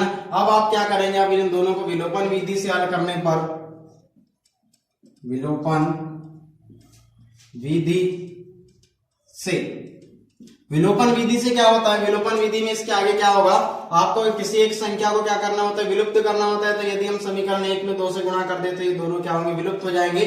तो समीकरण 1 में 2 से गुणा करने पर, 2 से गुणा करने पर क्या होगा, समीकरण 1 में 2 से गुणा करने पर ये हो जाएगा 2x minus 2y is equal to -4। ये हो गया समीकरण 3। अब क्या करेंगे हम, समीकरण 3 ऋण समीकरण 2, समीकरण 3 ऋण समीकरण 2, यानी कि ये हो जाएगा 2x minus 2y is equal to -4। ये हो जाएगा 2x minus y is equal to 1, यानी संख्या घटेगी तो ये चिन्ह क्या होंगे, बदल जाएंगे। और जब ये चिन्ह बदलेंगे तो आपका आंसर कुछ अलग आएगा। तो आपका जो नीचे आंसर आएगा वह क्या आएगा, आइए देखते क्या आता है आंसर। अब आप देख सकते हैं इसमें से जब एक क्या होगी, प्लस माइनस वाली संख्या घट गई तो घट गई। अब ये क्या है, बड़ी संख्या क्या है सामने आपके 2y, और ये क्या है धनात्मक, और ये क्या है, ये धनात्मक है, ऋणात्मक है। असमान चिन्ह वाली संख्या घटेगी, यानी 1 में से 2 जाएगा तो 1 बचेगा, बड़ी संख्या के सामने का चिन्ह लगेगा यानी कि y बचेगा। तो y बचा, y बराबर, अब फिर से समान चिन्ह वाली संख्या, ये बच गया -5, 4 और 1 5, और समान चिन्ह ऋण ऋण है तो ऋण लगेगा, ये माइनस से माइनस कैंसिल, y बराबर 5। y बराबर कितना आया, 5 आया। तो अब क्या करते हैं हम, y का मान समीकरण 1 में रखते हैं। कहां रखते हैं, समीकरण 1 में रखेंगे। तो y का मान समीकरण 1 में रखने पर, यानी इस समीकरण में रखेंगे, यानी ये क्या हो जाएगा, x माइनस 5 बराबर -2, यानी हो जाएगा x -2 -5, सॉरी +5 हो जाएगा, इधर पक्षांतर होगा तो +5। x बराबर असमान चिन्ह वाली संख्या घटेगी, यानी यहाँ बचेगा 3। x का मान कितना आया, 3 आया। y का मान कितना आया, 5 आया। यानी कि हमारी जो भिन्न होगी, अतः भिन्न क्या होगी, भिन्न हमारी x की वैल्यू रखी यहाँ 3 बटे y की वैल्यू रखी है 5। अब आप यहाँ दोनों में जोड़िए, आपको कितना मिलेगा, बोल रहा था ये 1 मिलेगा। इन दोनों में यदि यहाँ आप 1 जोड़ेंगे तो हो जाएगा 4, यहाँ से 1 घटाएंगे तो यहाँ होगा 4, 4 से 4 गया तो कितना बचेगा, 1 बचेगा। और यहाँ पे नीचे यदि 1 जोड़ते हैं बोल रहा था, यहाँ पे अब इस कंडीशन को यदि हम अप्लाई करें तो यहाँ 3 धन 1 5 ऋण 1, तो ये हो जाएगा 4 बटे 4 बराबर 1, यानी पहली कंडीशन सही है। अब ऐसे दूसरी, यहाँ पे क्या बोलता है, और में 1 जोड़ने पर यानी 3 5 बटे 1 यानी कि 3 बटे 6, ये हो गया 1 बटे 2, 3 का 3 3 दूनी 6 यानी 1 बटे 2, ये भी कंडीशन सही है। यानी आपके जो आंसर है ये 3 और ये 5, यह बिल्कुल सही है। अब ऐसे ही हम इसी का प्रश्न क्रमांक 2 का सेकंड क्वेश्चन करेंगे। क्या करेंगे, प्रश्न क्रमांक 2 का सेकंड क्वेश्चन। तो देखते हैं इसका सेकंड क्वेश्चन क्या है। तो इसका जो सेकंड क्वेश्चन है आप अपनी बुक में देख पा रहे होंगे, कुछ इस तरह से कि 5 वर्ष पूर्व नूरी की आयु सोनू की आयु की 3 गुनी थी। 5 वर्ष पूर्व नूरी की आयु सोनू की आयु की 3 गुनी थी। यानी हम यहां मानेंगे, माना कि नूरी की आयु और यहां सोनू की आयु। अब क्या कहा गया है कि 5 वर्ष पूर्व नूरी की जो आयु है सोनू की आयु से 3 गुनी थी, यानी इसे आप मानिए x और इसे आप मानिए y। तो 5 वर्ष पूर्व यानी x प्लस 5 और ये हो जाएगा y प्लस 5। 5 वर्ष पूर्व यानी कि 5 वर्ष पहले, यानी यहाँ माइनस लगेगा, यहाँ माइनस लगेगा, पहले की बात की जा रही है तो माइनस लगेगा। और क्या कहता है, ये जो नूरी की आयु है इसकी आयु से 3 गुनी थी और इसको बराबर करने के लिए हमें यहाँ कहा से गुना करना पड़ेगा 3 से। अब ऐसी अगली कंडीशन क्या बोलता है, फिर कहता है कि 10 वर्ष पश्चात नूरी की आयु सोनू की आयु की 2 गुनी हो जाएगी। 10 वर्ष पश्चात यानी के बाद, तो ये हो जाएगा x plus 10 is equal to x plus 10 sorry y plus 10। इसकी आयु की कितनी हो जाएगी, बोलता है 2 गुनी हो जाएगी, यानी कहां से गुणा करना पड़ेगा, 2 से गुणा करना पड़ेगा। अब इससे हम आगे हल करेंगे, इसे हम आगे हल करेंगे। तो जब हम इसे आगे हल करेंगे तो हम किस तरह से हल करेंगे, उसके बाद सबसे पहले हम बनाएंगे समीकरण, फिर हम हल करेंगे विलोपन विधि से। सबसे पहले बनाएंगे समीकरण, उसके बाद हल करेंगे विलोपन विधि से। तो इसे अब आप आगे हल करेंगे तो किस तरह से हो जाएगा, ये x - 5 इजिकल टू 3y - 15 कितना हो जाएगा 3y - 15। अब यहाँ क्या हो जाएगा x + 10 is equal to 2y + 20 2y + 20। तो आप देखेंगे अब चर राशि एक तरफ अचर राशि एक तरफ, तो यहां से आप ला लीजिए x, इससे x यहां से इधर आएगा -3y, जब ये -3y आ गया, अब माइनस से इधर जाएगा प्लस में इजिकल टू यहाँ कितना बचेगा, ये माइनस है, यहाँ गया ये प्लस में, तो प्लस माइनस माइनस बड़ी संख्या के सामने का चिन्ह लगेगा माइनस, और समान चिन्ह वाली संख्या क्या होगी, घटेगी। तो यानी कि कितना हो जाएगा -10 हो जाएगा। अब ऐसे इसको, ये हो गया x, यहां से 2y इधर आया तो -2y बराबर, अब क्या होगा आप देख पा रहे हैं 10 जाएगा इधर, तो यहाँ क्या बचेगा 10 ही बचेगा। ये 10 जब इस तरफ जाएगा तो 20 में से 10 गए तो कितना बचेगा 10 बचेगा। अब आप क्या करते हैं, इसे मान लीजिए समीकरण 1, इसे मान लीजिए समीकरण नंबर 2, और यहाँ पे आप आसानी से घटा सकते हैं क्योंकि आपके पास एक जो चर राशि वह समान है। तो यहाँ क्या लिखेंगे, समीकरण 1 ऋण समीकरण 2। तो यहां से जब x - 3y = -10, तो इससे घटाएंगे x - 2y = 10 को, ये माइनस ये प्लस ये माइनस हो जाएगा। तो जब ये माइनस प्लस माइनस होगा, प्लस माइनस ये संख्या कैंसिल, ये प्लस हो गया ये माइनस हो गया, ये प्लस हो गया ये माइनस हो गया, असमान चिन्ह वाली संख्या घटेगी, यानी 3 में से 2 गया 1, यानी यहाँ बचेगा -y। और जब ये संख्या घटेगी तो ये समान चिन्ह वाली संख्या जुड़ेगी, 10 10 20, और जो संख्या के सामने का चिन्ह है वह लगेगा, यानी माइनस से माइनस कैंसिल, तो y बराबर कितना बच गया 20 बच गया। y बराबर कितना बच गया 20 बच गया। और जब y बराबर आपके पास 20 आ चुका है, तो y बराबर 20 आ गया। आप y का मान किसी एक समीकरण में रख दीजिए, y का मान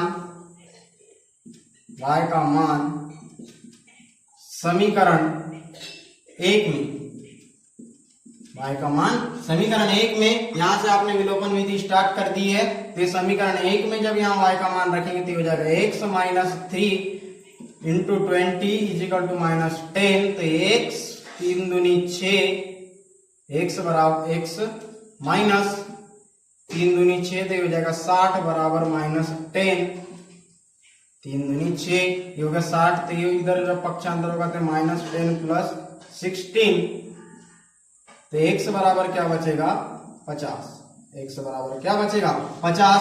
और आप देख रहे हैं ये हो गया इसका 3 गुना और 2 गुना, अब आप यहाँ लिख दीजिए।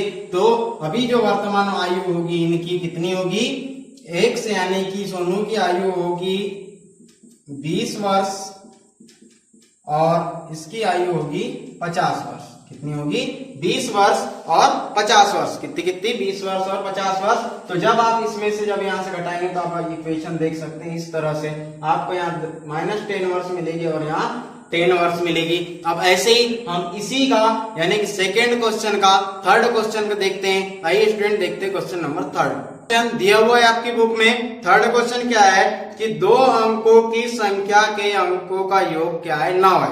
सबसे पहले आपको एक कंडीशन दी हुई है कि 2 अंकों की संख्या के अंकों का योग क्या है 9 है।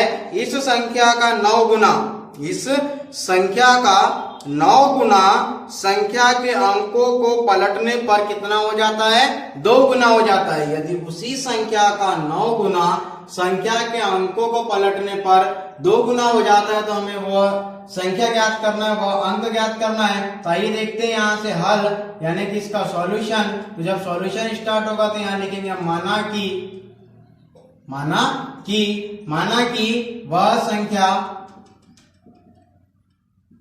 वह संख्या क्या है x और एक है y। अब क्या बोला है सबसे पहले कि इन दोनों का योग यानी कि x + y = कितना है 9। इन दोनों का योग कितना 9 है, तो ये 9 है हमारा पहली कंडीशन।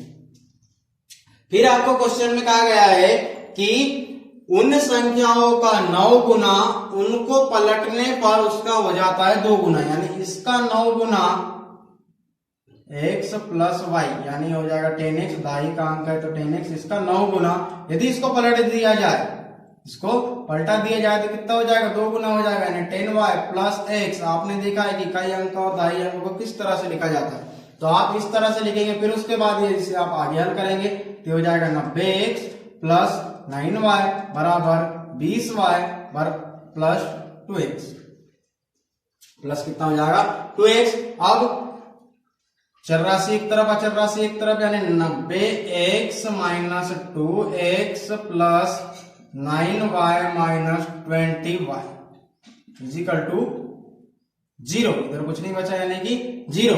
तो यहाँ कितना बच गया 88x और यहाँ बच गया माइनस 11y इजिकल टू 0। यहाँ से 11 को कॉमन निकालो तो यहाँ पे बचेगा 8x माइनस y बराबर 0। तो 8x माइनस y बराबर भाग वाली गुणा वाली संख्या का पक्षांतर भाग में तो गया भाग में, तो ये 8x माइनस y बराबर 0। ये मिल गया आपको समीकरण नंबर 2। कितना मिल गया, समीकरण नंबर 2। अब क्या करते हैं हम, विलोपन विधि यहां से स्टार्ट करेंगे। विलोपन विधि से इसके बाद हम अप्लाई करेंगे विलोपन विधि से। तो क्या करते हैं, अब आप देखिए समीकरण 1 और ये देखिए समीकरण 1, ये देखिए समीकरण 2। अब आप यहाँ देख सकते हैं कि इन दोनों को यदि विलुप्त करना है तो क्या करना होगा, समीकरण 1 में यदि 8 से गुणा कर दे, समीकरण 1 में 8 से गुणा करने पर, 8 से गुणा करने पर क्या होगा, ये हो जाएगा 8x प्लस 8y और ये हो जाएगा 72 9 8 72। ये बन गया समीकरण 3। फिर यहां लिखेंगे समीकरण 3 ऋण समीकरण 2, समीकरण 3 ऋण समीकरण 2। तो हो जाएगा 8x प्लस 8y बराबर 72। फिर क्या हो जाएगा 8x minus y is equal to 0, is equal to कितना हो गया 0। फिर इसके चिन्ह बदलेंगे, माइनस ये हो जाएगा प्लस, तो ये हो गया कैंसिल। फिर हो गया 9y इजिकल टू 72। तो y is equal to into divide by into पक्षांतर करेंगे तो डिवाइड में चले जाएगा 72 अपॉन 9। तो 9 8 जा 72, 9 8 72, यानी y की वैल्यू कितनी आ गई, 8 आ गई। अब क्या करेंगे हम, यहां से अगले स्टेप y का मान समीकरण 1 में रखेंगे।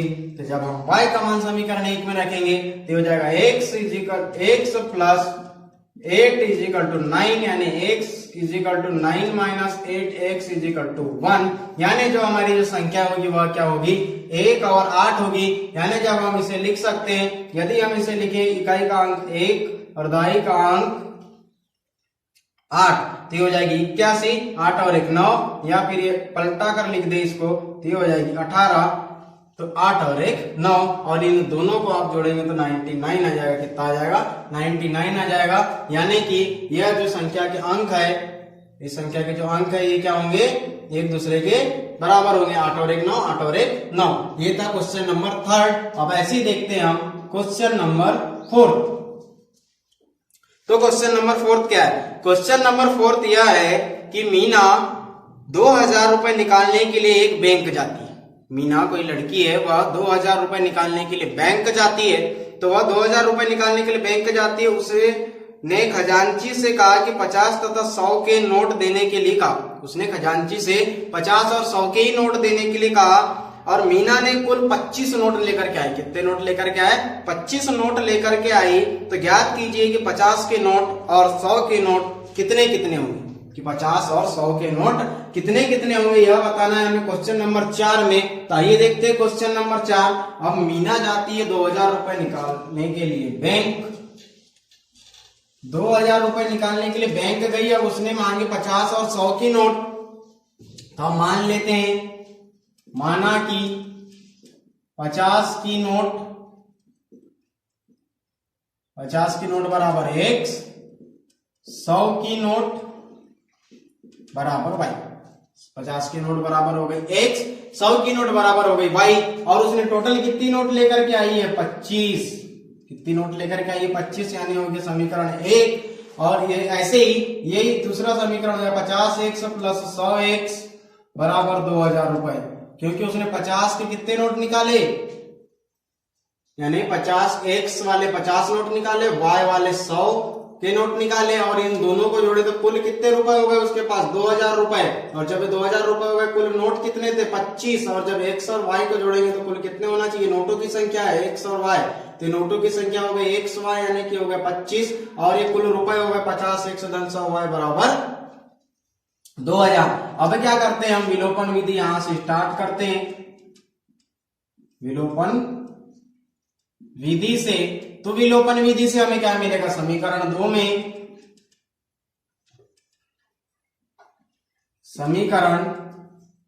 में 50 से भाग देने पर, 50 से क्या करते हैं हम भाग देंगे, तो जब 50 से भाग देंगे तो ये हो जाएगा x plus 2y is equal to 50 200 होता है, तो 200 और 50 0 समीकरण 3।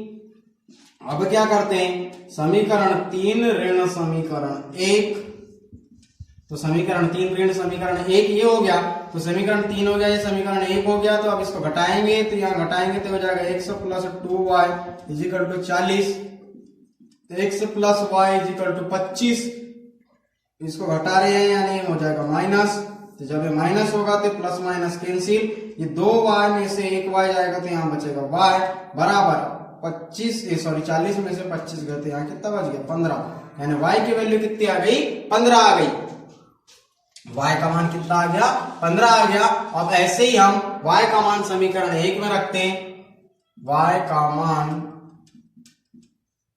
समीकरण 1 में, तो y का मान जब आप समीकरण 1 में रखेंगे तो यहां रखिए x प्लस 15 बराबर 25, तो x is equal to 15 minus 25 minus 15 x बराबर बच गया यहाँ 10, यानी कि 50 के कितने नोट होंगे 10 नोट और 100 के कितने नोट होंगे 15 नोट। तो अब आप इसको जब डिवाइड करेंगे तो 50 और ये 10 तो ये हो जाएगा 500, और जब इसे 15 से 100 को डिवाइड करेंगे तो ये हो जाएगा 1500 और 500 1500 हो गए आपके 2000 रुपए। और आप देखेंगे नोटों की संख्या 10 नोट और 15 नोट कितने हो गए 25 नोट, कितने हो गए 25 नोट। तो ये था इसका क्वेश्चन नंबर 4। अब ऐसे ही देखते हैं हम क्वेश्चन नंबर 5। क्वेश्चन नंबर 5, तो क्वेश्चन नंबर 5 का क्वेश्चन क्या है, क्वेश्चन नंबर 5 में किराए पर पुस्तक की एक पुस्तकालय, किराए पर कोई एक पुस्तक मिलती है, वह एक पुस्तकालय है, तो वहां पर क्या होता है जब किराया पर कोई पुस्तक ली जाती है तो प्रथम 3 दिन का एक नियत किराया है, प्रथम 3 दिन का एक नियत किराया है तथा उसके बाद अतिरिक्त दिन का अलग किराया देना पड़ता है, अतिरिक्त दिन का अलग किराया देना पड़ता है। तो सरिता 7 दिन तक बुक को रखती है तो 27 रुपए देती है। सरिता, क्वेश्चन नंबर 5, सरिता कितने दिन बुक रखती है 7 दिन बुक रखती है, कितने रुपए देती है 27 रुपए देती है। सरिता 7 दिन बुक रखती है 27 रुपए देती है। फिर क्या होता है, ऐसे ही जबकि सुशी ने एक पुस्तक 5 दिन तक रखी और उसका 21 रुपए अदा करना। सुशी ने 5 दिन बुक रखी और उसका 21 रुपए दी, तो 5 दिन बुक रखी उसके 21 रुपए दी, तो अतिरिक्त दिन का किराया ज्ञात करना है हमें कि अतिरिक्त दिन में क्या किराया लगेगा, अतिरिक्त दिन में हमें कितना किराया देना होता है पर डे का। तो आइए हम देखते हैं। तो यहां सबसे पहले आप मान लीजिए ये आपका क्वेश्चन नंबर 5, माना कि नियत किराया क्या हो गया 3 दिन बराबर x और अतिरिक्त बराबर y। नियत किराया कितने दिन का है 3 दिन का, तो वह कितना मान लिया हमने x और अतिरिक्त किराया को क्या मान लिया y। अब क्या होता है सरिता 7 दिन पुस्तक को रखती है, कितने दिन 7 दिन और ये 5 दिन, तो कितने रुपए देती है 27 रुपए, यानी x एक 3 दिन हो गए, तो ये x और 3 के बाद 7 तो में से 3 घटाएंगे तो यहां बचेगा 4, तो 4y बराबर कितने रुपए दी 27 रुपए होगा समीकरण 1। अब ऐसे ही ये भी 5 दिन बुक रखी यानी कि नियत होगा 3 दिन, नियत कितने होगा 3 दिन यानी कि x प्लस 3 दिन से कितने दिन ज्यादा रखी, 2 दिन ज्यादा रखी, तो कितने रुपए दी, 21 रुपए दी। कितने रुपए दी, 21 रुपए दी। ये हो गया समीकरण नंबर 2।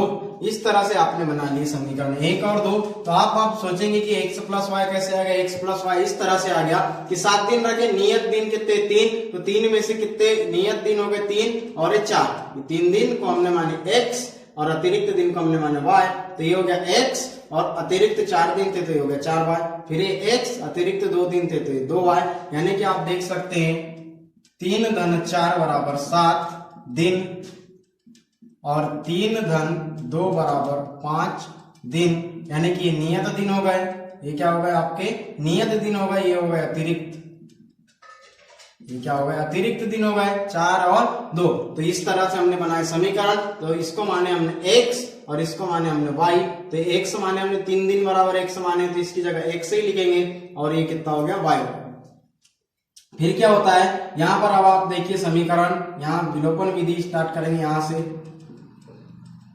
विलोपन विधि से। तो विलोपन विधि से क्या होगा, विलोपन विधि से अब क्या करते हैं हम, अब देखिए आप यहाँ पे एक चर राशि बिल्कुल समान है, तो इसमें आपको कुछ जोड़ने घटाने गुणा करने भाग देने की आवश्यकता नहीं है। तो यहाँ क्या करेंगे, समीकरण 1 से समीकरण 2 को क्या करेंगे हटा देंगे, यानी समीकरण 1 माइनस समीकरण 2, यानी कि x plus 4y is equal to 27, फिर x plus 2y is equal to 21, इसे घटाएंगे तो ये माइनस का चिन्ह लगेगा, तो ये माइनस का चिन्ह लग गया। जब ये माइनस का चिन्ह लग गया तो प्लस माइनस कैंसिल, 4 में से 2 गए तो यहाँ बचा 2y और 21, यहाँ 27, तो यहाँ कितना बचेगा 6, कितना बचेगा 6 बचेगा। तो यहाँ y बराबर कितना हो जाएगा, y बराबर 6/2, यानी कि y बराबर 3 दूनी 6, y का मान कितना आ गया 3 आ गया, y का मान कितना आया 3 आया। अब क्या करते हैं हम y का मान समीकरण 1 में रखते हैं, कहाँ रखते हैं समीकरण 1 में रखते हैं। तो y का मान जब हम समीकरण 1 में रखेंगे तो हमें कितनी वैल्यू मिलेगी, y का मान समीकरण 1 में रखेंगे तो कितनी वैल्यू मिलेगी, समीकरण 1 ये हो गया x प्लस y का मान 3, तो ये 4, y का मान 3 बराबर 27, तो ये हो गया 3 चौके 12, यानी x बराबर 12, x प्लस 12 बराबर 27, तो ये हो गया x बराबर 27 माइनस 12, तो x बराबर हो गया 5, 1 यानी कि 15, यानी 3 दिन का कितना रुपए लग रहा है 15 रुपए, यानी 1 दिन का कितना रुपए लग रहा है 3 रुपए। इससे भी आप निकाल सकते हैं, x को माने थे हमने 3 दिन, x को माने थे 3 दिन, तो 3 दिन का पैसा हो गया 15 रुपए, यानी 1 दिन का कितना निकल गया 3 रुपए। ये 3 दिन बराबर 15 रुपए, तो 1 दिन बराबर 15/3, तो ये हो जाएगा 5 3 15, 5 3 15, तो 1 दिन का कितना रुपए हो गया 5 रुपए हो गया, 1 दिन का 5 रुपए हो गया। तो अब क्या करेंगे हम, अब यहाँ x और y की वैल्यू रख दीजिए, यहाँ पर x और y की वैल्यू रख दीजिए, तो x की वैल्यू कितनी हो गई है 15 रुपए। इसके अतिरिक्त उसने कितने दिन रखा था 4 दिन रखा था, यानी 4 तिया 12, ये हो गया 12, 4 तिया 12 और 15 और 12 हो गए आपके 27 रुपए। और यहाँ पे 15 रुपए अतिरिक्त रखा था इसमें 2 दिन, यानी कि 3 दूनी 6 और 15 और 6 कितना हो गया 21 रुपए, 15 और 6 21 रुपए। इस तरह से आप यहाँ पर एक दिन का नियत भाड़ा क्या कर सकते हैं निकाल सकते हैं, क्योंकि 3 दिन का जो नियत है 15 रुपए, उसके अतिरिक्त दिन का एक अलग किराया लगता है, तो उसके अतिरिक्त दिन 3 रुपए पर डे का किराया लगता है। तो इस तरह से आपने निकाल लिया 27 21, ये हो गया 27 और 21। तो ये था आपका प्रश्नावली 3.4 का अंतिम क्वेश्चन, यानी प्रश्न क्रमांक 2 का 5वां क्वेश्चन। और आपने देखा कि प्रतिस्थापन विधि, विलोपन विधि का किस तरह से आपने उपयोग किया प्रश्नावली 3.4 में। अब ऐसे ही हम अगली क्लास में आपके लिए लेकर के आएंगे प्रश्नावली 3.5 में वज्र गुणनखंड विधि, जो कि बीजगणितीय विधि की अंतिम विधि है। तो आप उसे देखना ना भूले। तो उसे देखने के लिए आप हमारे साथ जुड़े रहने के लिए आप हमारे यूट्यूब चैनल माध्यमिक शिक्षण को सब्सक्राइब कीजिए, क्लासेस को लाइक कीजिए, साथ ही साथ बेल आइकन को दबाएं, ताकि जैसे ही हमारी क्लासेस अपडेट हो आपको सबसे पहले पता चले। और अपने फ्रेंड्स के साथ में शेयर करना ना भूले। Thank you, thanks for watching, have a good day.